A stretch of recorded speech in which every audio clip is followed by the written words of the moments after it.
It's important to remember that when I'm about to give this lecture, that I was an atheist for many, many years. From the time I was about 16 to the time I was 28. Because that will help you to understand the first story I'm going to begin with this lecture with.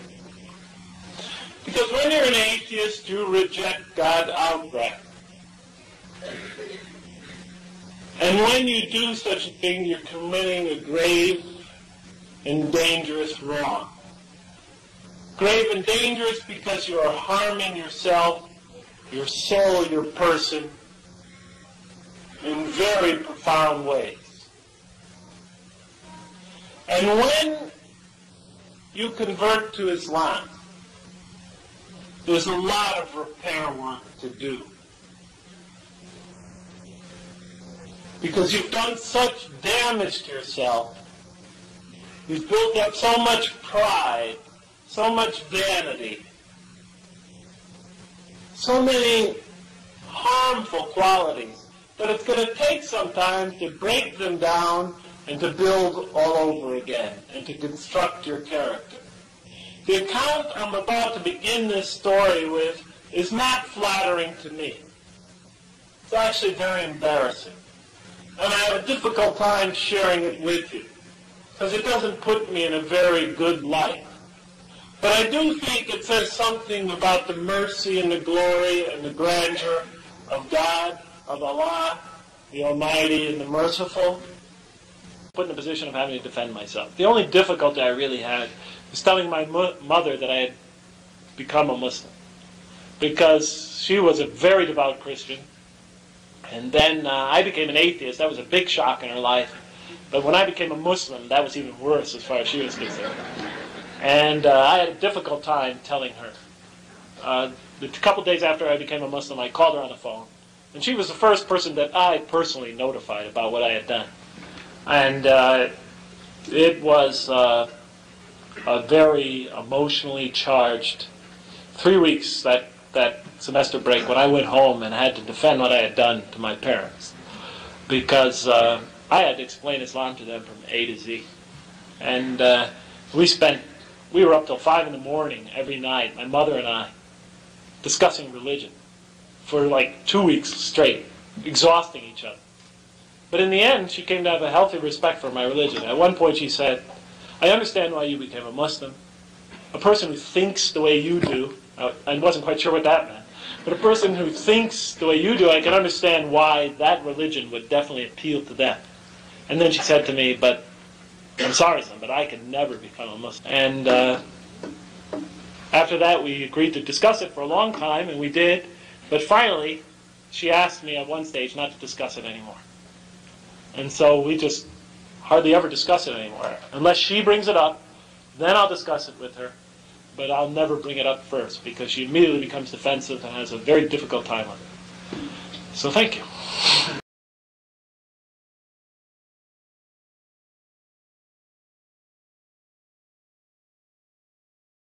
So you can imagine my reaction when I went on to the next page, which began the second surah of the Qur'an, entitled The Cow, and it began, Aleph, Lam, Mim.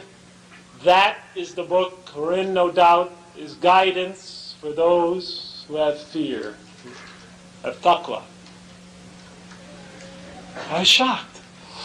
It was just a voice from heaven was calling down to me. I had no sooner just prayed for guidance, semi-consciously, and now the next surah was answering my prayer. That. They translated it this, but this author happened to translate it as that, and I'm glad he did, because that's the literal translation. That! What? That? This? This book? That book! What book? This book? That book is the book wherein, no doubt, is guidance for those who have fear, who have taqwa, religious consciousness. I was stunned. And so as I read through the Qur'an, I was intrigued immediately. What does it say? So I started reading through the Qur'an. And in the beginning it describes the people who will be guided by this revelation. It's as if it was written for a non-believer. I'm only surprised when Muslims think that it's read for believers and you shouldn't share it with non-believers. Its principal audience originally were mostly non-believers. They're the ones that heard it. When I read it, I felt it was definitely read for a non-believer. I'm not saying it's written for everyone. It's revealed for everyone. But I could feel it talking to me. It begins by describing its audience. Who will benefit most by this? Who will benefit least by this? Who will be in sort of the middle? Describes the believers and their qualities. 3 or 4 verses. Talks about the people who have a completely closed mind. They won't even consider this. They won't even think about it. They don't want to be bothered. Talks about them in about a line and a half. They won't consider it. No use wasting time on it. Then it talks for about 12 lines, verse 8 through 20 of the second surah, 13 lines about all those people in between, which was me. I may have been an atheist, but I was willing to listen. I may have been an atheist, but I was curious. I wasn't an outright rejecter. Just couldn't satisfy my doubts. But here I was, in the middle, and that was me, and I knew it. As you read through that second surah, it summarizes Islam's major themes. And then from there on out, you're sort of hooked. Right? What's your first question? Well, your first question is, what's the purpose of life? Why did God create us? Did He put us here just to punish us? You start reading the second surah, and it begins to answer that question. The angels ask, why create this being who creates suffering and sheds blood? When we celebrate your praises and glorify your holy name.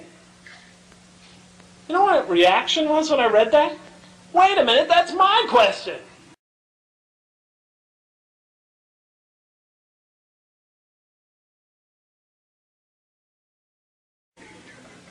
Why put us here on earth to suffer? Why make this creature who could commit terrible wrongs and put him in this environment where he could exercise his most negative and destructive tendencies? Why didn't you make us angels and just put us up into heaven if it was within your power? That was my question. I had asked it of priests, I had asked it of rabbis, I had asked it of Buddhist monks, I had asked it of Hindus, I had asked it of Hare Krishnas on campus, I had asked it of everybody. Here I was, not but several lines into the Qur'an, verse 30 of the second surah, and my question is put there in the mouth of the angels. Slowly but surely the Qur'an begins to unravel and answer. And as it does, it takes you through so many different facets and angles of life. It interjects different parts of its message as it lures you into its design. And so as I read the Qur'an and proceeded along, I was trapped. It was written. I felt it was written perfectly for a non-believer. And so I would very much encourage you, if you have somebody, and he is honestly interested in Islam, but feels he doesn't have the time, point him in the direction of the Qur'an. A good interpretation, one that you found that you trust in English, and get him in that direction. Nothing is more powerful in showing people the way to Islam than the Qur'an.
Assalamu alaikum, brothers and sisters.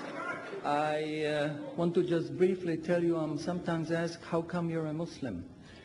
And I tell them, well, God showed me that I'm a Muslim. For the first 35 years of my life, I was a disbeliever. I knew there is no God, I didn't see any need for God, and I didn't believe in God. السلام عليكم. بدأ بتحية الإسلام وبدأ يسرد قصته في اعتناق الإسلام. لقد مر عليه 35 عاما من حياته لم يكن مسلما ولم يكن مؤمنا بالمرة. But ever since I was small, I was interested in science. And as my knowledge of science grew, 25 years ago, in basically a flash, I came to the conclusion that the universe is so perfectly made and everything so perfectly matches together that there must be God. So in 1 second, I went from certainty there is no God to certainty there must be God and only one God.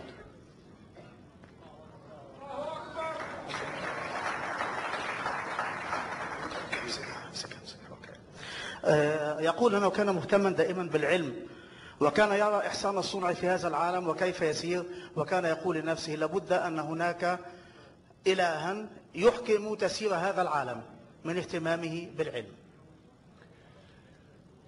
So I accepted there is God. I said, أشهد أن لا إله إلا الله. وبذلك أدرك أن هناك إلها وشهد الشهادة. But I was not looking for a religion. I thought all religions are wrong. Christians say this is one. The Jews said, Jews are chosen people, and if you're not Jew, you're not chosen. And about Islam, I only had negative information. هو آمن بالله ولكنه كان يرى أن ليس هناك من دين صحيح حتى ذلك الوقت. فالمسيحية تقول هؤلاء الثلاثة واحد، واليهود يقولون هم شعب الله المختار، ولكنه أدرك أن هناك إلها ولكنه لم يكن يعرف شيئا عن الإسلام حتى ذلك الوقت.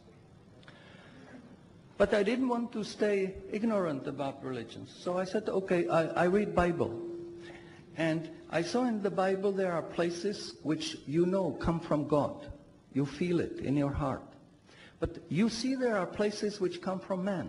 Because this page says something that is opposite to the thing that was said a few pages ago. So I knew that Bible was written by man many years after the prophets. قرر أن يتعلم عن الأديان وبدأ بقراءة الإنجيل ولكنه وجد في الإنجيل شيئا يلامس قلبه فأدرك أن هذا من عند الله من كلام الله الصحيح والصفحة الأخرى من الإنجيل تناقض ما قالته الصفحة الأولى فأدرك أن هناك الكثير من الكتابات كتبت بعد سنوات وأعوام طوال من الرسل. And I bought a Qur'an, English translation of the Qur'an. And when I started reading it with the same idea that just like Bible, it was written by man, only in this case we know the name of the man, Muhammad. ولكنه بدأ يقرأ القرآن وكان ظانا أنه يقرأه كما قرأ الإنجيل أو الأناجيل من قبل ظنا منه أنه سيجد به بعض الأجزاء من عند الله وبعضها الآخر كتبها إنسان ما عرف اسمه محمد. And then when I was maybe about 1/3 in Qur'an, I remember telling my wife, you know, this Muhammad, he must have been a very smart, very intelligent man because this book is very clear, very logical, very easy to follow, and there are no contradictions. في ذات المرات كان يقرأ وقال لزوجته لابد أن محمدا كان ذكيا للغاية فهذا الكتاب الذي جاء به سهل تماما ومنطقي في تسلسله وترتيبه ولا يجد الإنسان أي صعوبة في التعامل معه. But then as I read later, I suddenly saw a scientific fact which I knew was only discovered in the 20th century. ولكنه أثناء قراءته لفت نظره آية تتكلم عن حاجة علمية شيء علمي لم يكتشف إلا في هذا القرن العشرين. So immediately I saw that Muhammad is not the author of the Quran. That Muhammad is a messenger sent by God to give the Quran to mankind.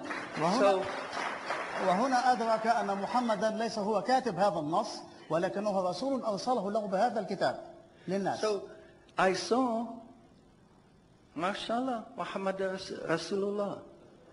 قال أشهد أن لا إله إلا الله محمد رسول أشهد أن محمدا رسول الله. So I said, mashallah, I'm a Muslim. ثم قال ما شاء الله أنا مسلم أصبح مسلما بتلاوته للشهادة. And people ask me, well, how did you react? You said you heard bad things about Muslims, you didn't know anything about Islam. How did you react? Did you want to be Muslim? هناك من سأل كيف أسلمت؟ إنك تعرف أشياء سيئة عن المسلمين ولم تكن تعرف كثيرا عن دينهم فكيف أسلمت؟ ماذا حدث؟ So, mashallah, when that was the greatest blessing on my wife, of my life. I have wonderful family, I have wonderful children, wife, everything, but the greatest blessing was that God showed me His guidance. And when I pray, I make dua, God, please let me die as a believer. Let me never disbelieve again. لم يكن له خيار إلا أن يكون مسلما. فكما قال أنه ولد طفلا ونمى وكبر وأدرك أنه ولد ولم يكن له في ذلك خيار. ولكنه وجد أن لا خيار له سوى الإسلام وبذلك أصبح مسلما وهو دائما يصلي ويدعو الله ألا يتركه يموت على ملة غير الإسلام بعد أن اهتدى إليها. In closing, I would like to thank the organizers for making this conference possible. في الختام يريد أن يشكر القائمين على تنظيم هذا المؤتمر لأن خرج على هذا المستوى على هذا النحو. I think conferences like this are extremely useful. وهذه المؤتمرات أعتقد أنها مفيدة ومجدية للغاية. But I would like to appeal to the organizers that they do not make these conferences only in the Middle East. I think conferences like this should be made in London, in Frankfurt, in Paris. ولكن I would like to thank you for your attention. Shukran jazilan and salamun alaikum. شكرا على